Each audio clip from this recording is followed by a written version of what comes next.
Hi, I'm Jonathan. Hi, my name is Nadia.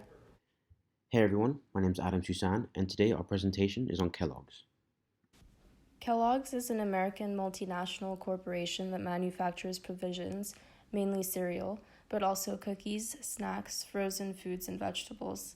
It has two main business organizations, the first being Kellogg North America and the second being Kellogg International.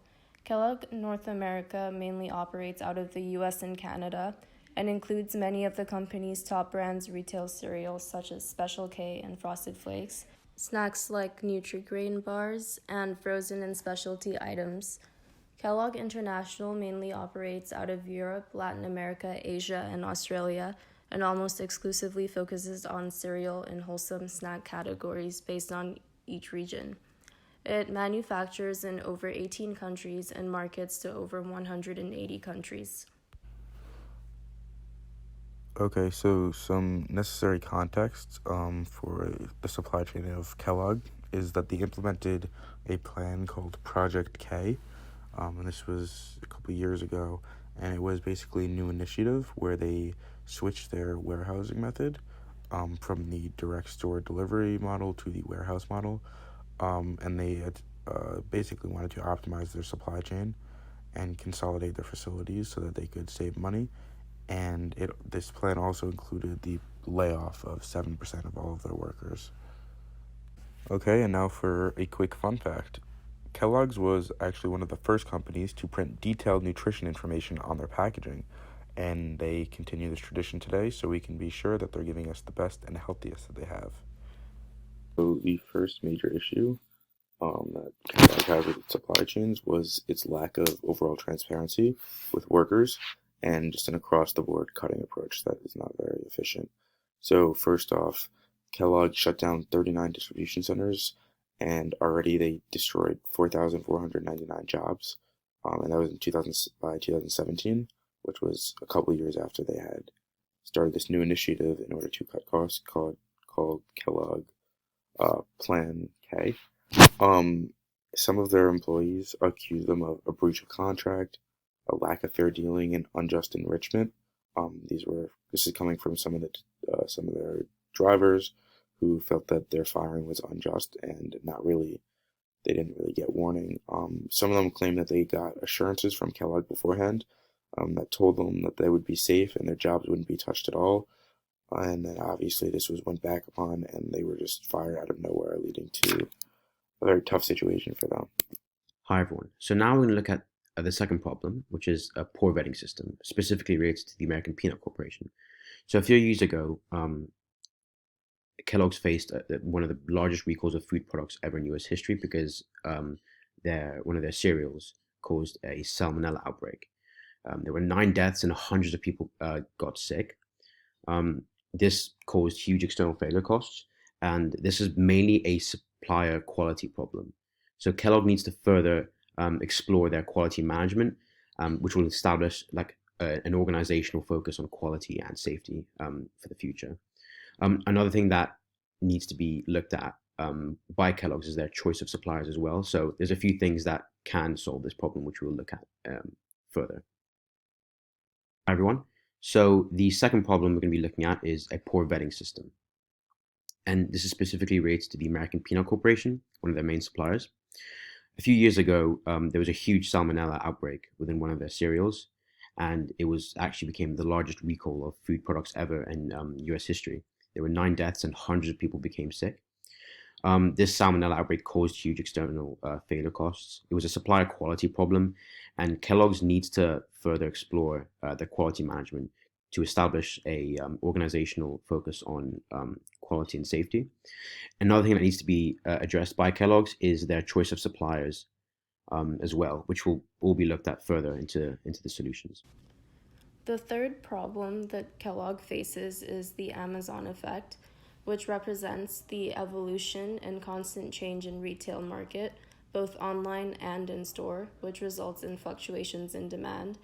The fluctuations ultimately present difficulties in inventory management as the level of uncertainty grows. Kellogg's was also unprepared for a corresponding lack of demand when cutting costs substantially, and savings have not been efficiently allocated to drive demand. Did you know that in 1969, Kellogg's was honored to provide breakfast for Neil Armstrong, Buzz Aldrin, and Michael Collins during their groundbreaking Apollo 11 mission to the moon?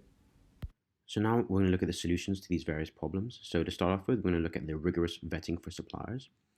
There are two things in which Kellogg's could have done, and they have done some of it already. And it's got to do with a stronger quality control team as well as better supply management. So, so in order to better their quality control, there are two things they can do. PDCA is a method in which companies can solve internal problems and improve quality over time, plan, do, check, act cycle, or they could take a Six Sigma approach by identifying and removing causes of defects and variation to overall improve the quality of the process. They will have to assess supply chain risk to ensure no product safety problems and no tampering with products in the future. In this specific case, they had external failure costs, which tend to be more expensive than prevention costs. So they need to focus more on prevention costs in the future. In terms of vetting for suppliers and looking at new suppliers or maybe sticking with their current one, there has been information out there that they have switched suppliers, so they're not working anymore with the American Peanut Corporation. It seems that they have already looked at this decision process and already figured out what needs to be done. However, there are things to still bear in mind to ensure this doesn't happen again with their current supplier. They need to have more inspections and increased quality control and communications with their supplier. Consistency in communication and friendliness with their suppliers are imperative things for an effective supply chain network. Transparency and decency for workers is very important in terms of employee engagement and satisfaction, because if employees feel like they are being underrepresented or underappreciated, there will be a respective decrease in motivation, which can result in slower production. Also, when Kellogg announced that they plan to slash 7% of their global workforce in efforts to meet their cost-cutting goal of Project K, many employees lost their jobs, which resulted in a drift between the corporation and also negatively affected the management of employees. An IT solution would be to combine supply chain management systems with enterprise resource planning systems, which are crucial for supply chain management. ERP systems have software that allows organizations to manage resources throughout the organization independently of which business function controls the resource. Kellogg currently uses a custom-built system known as KPS, which provides solutions for e-commerce. Such a large corporation should be outsourcing IT management because a well-managed supply chain can reduce inventory costs. Other benefits from supply chain management systems are better inventory formation, which ultimately reduces the amount of returned inventory, and Kellogg can then maintain the lowest level of inventory while fulfilling demand. And they also have real-time notice of inventory stock depletion.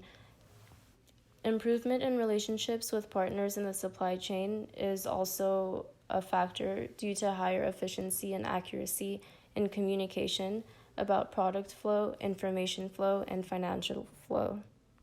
And now we're going to talk a little bit about the COVID-19 impacts on the overall business model.